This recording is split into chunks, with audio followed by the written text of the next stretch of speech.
بھی ایسی آئی ہے ہمارے پہ آفات کہ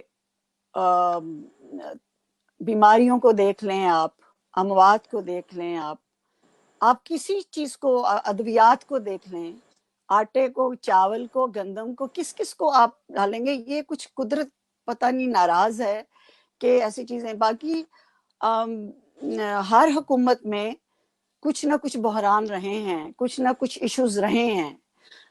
ہم نے بہت پچھلی بھی جو حکومتیں گئی ہیں ان میں بھی ہم کچھ نہ کبھی لوڈ شیڈنگ، بجلی کا بحران، اور اس وقت بھی کوئی آٹے کا آپ کو یاد ہے کہ اسپیشل تنور لگائے جاتے تھے کہ یہاں سے 5 روپے کی روٹی ملے گی، یہاں سے 2 روپے کی روٹی ملے گی. تو حیرت ہوتی تھی کہ گندم والے ملک میں گندم کو کیا ہو گیا.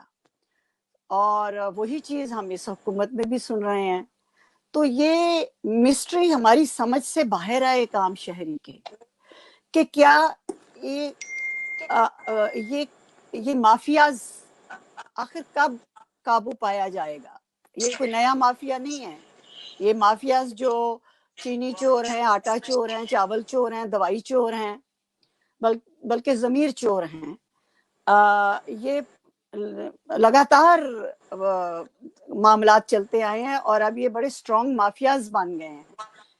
ہاں، اس دور میں یہ امید تھی کہ دعویٰ بہت بڑا تھا کہ ان مافیاز کو ہم کیفر کردار تک پہنچائیں گے اور ایک نظام دیں گے، اور غریب امیر ایک محمود و ایاز ایک صف پہ کھڑے ہوں گے اور مساوی اچھا ایجوکیشن